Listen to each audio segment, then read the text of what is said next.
नमस्कार, नया दृष्टिकोण न्यूज चैनल में आपका स्वागत है। मैं दीपक कुमार गुप्ता। और आज बड़े हर्ष के साथ सूचित करना पड़ रहा है कि आज हमारी टीम वार्ड नंबर 2 जो पूर्व में रहा और अभी वार्ड नंबर 5 हो गया है, कन्वर्ट हो गया है।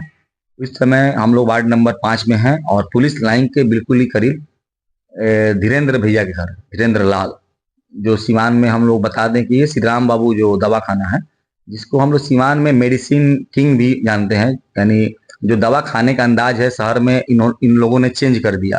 पहले ऐसा हम लोग देखते थे बचपन में, हमारी मम्मी पापा भाई बहन सब बताते थे ये दवा नहीं मिल रहा है दादी का, पटना से मंगाना पड़ेगा। मेरा भी कुछ दवा था, गोरखपुर से लाना पड़ेगा, लखनऊ से मंगाते थे। लेकिन उस चीज को चेंज करने में इन लोगों का बहुत बड़ा योगदान रहा, क्योंकि दवा लाइन से ये लोग, हमको लग रहा है 45-50 साल से जुड़े हुए हैं। और सीवान में एक प्रतिष्ठित दवा का माने प्रतिष्ठान इनका चल रहा है। सबसे पहले हम जो उसके जो मेन एमडी हैं उनसे बात कर लेंगे, जो हमारे गार्जियन हैं। सर, अपना परिचय और दवा कंपनी का नाम, उसके बाद हम बात करते हैं। धीरेन्द्र कुमार लाल मेरा नाम, और कॉन्वेड हेल्थ केयर के एमडी हैं और उसका मार्केटिंग कराते हैं यहाँ पर जी। चलिए, कॉम्बेंट हेल्थ केयर, हाँ, कॉम्बेंट हेल्थ केयर एक में आपको कंपनी है जिसका मार्केटिंग करा रहे हैं। हम आपको पहले ही बताए थे कि मेडिसिन खाने का जो अंदाज है इन लोगों ने बिल्कुल ही चेंज कर दिया। जो और वैक्सीन जो कहीं जल्दी नहीं मिलता था, हम उस समय बताए थे कि वैक्सीन जब कहीं नहीं मिलता था तो सिवान के गोपाल फार्मा में ही मिलता था। हाँ, ये चीज का पूरे गारंटी के साथ बोल रहे हैं, तो अप्रूव्ड है ये चीज। कि हम लोग 98 में किस प्रकार परेशान हो गए थे, हमारी दीदी के बच्ची को नहीं मिल रहा था वैक्सीन, था उस समय गोपाल फार्मा से हम लोग को मिला था। और हमारे आने का मेन चीज आपको ये भी बताया कि जो हमारा ऑफिस खुला हुआ है MSc rising group of industries, या एमडी मदन शर्मा सर जो मुंबई से सीवान पधारे हैं, और उन्हीं के ऑफिस का उद्घाटन देखा कि किस प्रकार से डॉक्टर संगीता चौधरी जो एमबीबीएस एमडी हैं, उन्होंने किस प्रकार फीता काट कर किया और शुभकामना भी दिया। वो लोग मैंने बहुत ही सुंदर उद्घाटन रहा। इसी क्रम में हम लोगों ने कहा कि शहर के मैंने 10-15 कुछ ऐसे गणमान्य लोगों को सम्मानित करना चाहिए जो इंडस्ट्रियल हब से जुड़े हुए हैं, यानी ऑलरेडी पहले से ये सब कार्य कर रहे हैं। उसमें एक सर का इनाम था धीरेन्द्र भैया का। इसी क्रम में हम इनके बेटे रोहन लाल जो काफी एक्टिव रहते हैं सर, और इस कंपनी को रन कर रहे हैं, जो कॉम्बेंट हेल्थ केयर, इसके बारे में जानना चाहेंगे, बताइए। जी, मेरा नाम रोहन डी लाल है। मेरे पापा की जो कंपनी है कॉन्वेड हेल्थ केयर, उसी को हम संभालते हैं। हमारी कंपनी अहमदाबाद में है, गुजरात बेस्ड। वहीं से हमारा मैन्युफैक्चरिंग होता है और पूरे बिहार झारखंड में इसकी सप्लाई होती है। वाइड रेंज है हमारे कंपनी के मेडिसिन की, और लोग की सेवाओं के लिए हम हमेशा लगे रहते हैं। लोग की सेवाओं के लिए हमेशा लगे रहते हैं। हम पहले भी बार बार इस चीज को दोहरा रहे हैं, मेडिसिन की, और देख रहे हैं कि अहमदाबाद से इनका प्रोडक्शन होके यहाँ ला रहे हैं। यानी समझ सकते हैं कि दवा की जो गुणवत्ता होगी कितनी बेहतर होगी। अब देख, हम लोगों ने तो खुद अंकलेश्वर, अहमदाबाद, भरूच में जॉब किए हैं, चाहे लुपिन इंडिया हो, चाहे कोरोमंडल हो या वरदायनी हो, कई जगह हम लोग देखा कि दवा का कैसे मैन्युफैक्चरिंग होती है।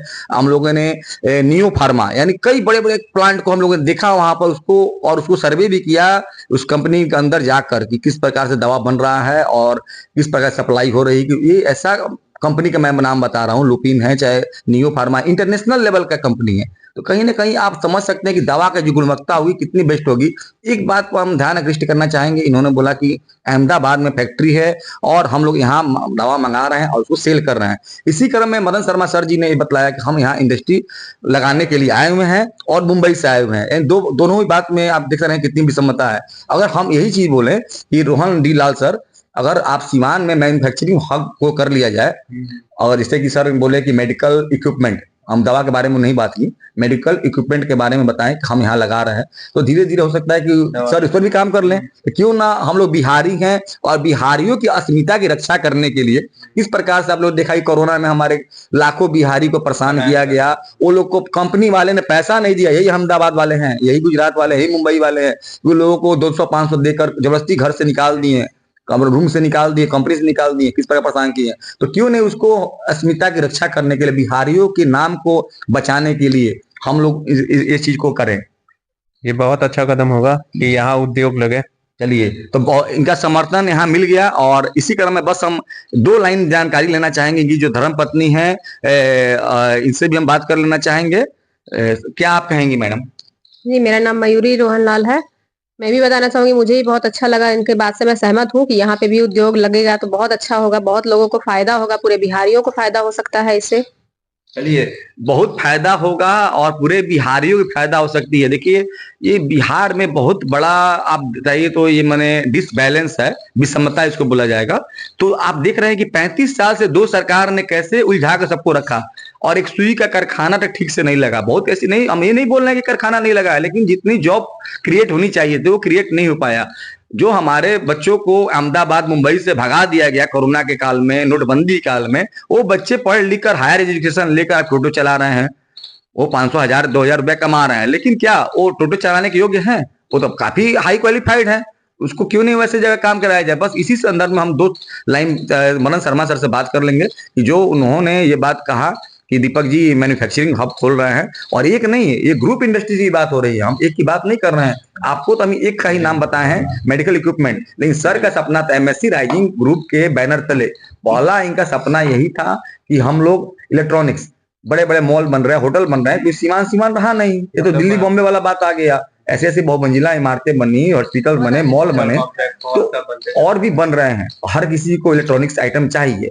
तो सर का सपना यही था, लेकिन बाद में जब डॉक्टर रामेश्वर सर से हम लोगों ने मिला तो उन्होंने यही कहा कि मेरी भी 6 एकड़ जमीन है, हम मदन शर्मा सर को दे देंगे, लेकिन मेरी डिमांड यही है कि हमको आपको मेडिकल इक्विपमेंट पर काम करते हैं तब। जैसे उनका भी कहना था कि कुछ दिन बाद ऐसा समय आ जाएगा कि रोबोट काम करेगा, हमको स्टाफ की जरूरत नहीं है कि नर्स यहाँ आओ, नर्स वहां जाओ, मिल जाए मेल नर्स यहाँ आओ, तो रोबोट काम करेगा, एआई बेस्ड, एआई पर भी काम चलेंगे। जैसे हमारे देश के जो यशस्वी प्रधानमंत्री हैं, कुछ ही दिन पहले बताया कि नागपुर जो सिटी है महाराष्ट्र की, वहां पहला देश का एआई यूनिवर्सिटी खुलने जा रहा है। तो देखिए एआई का कितना महत्व बढ़ गया।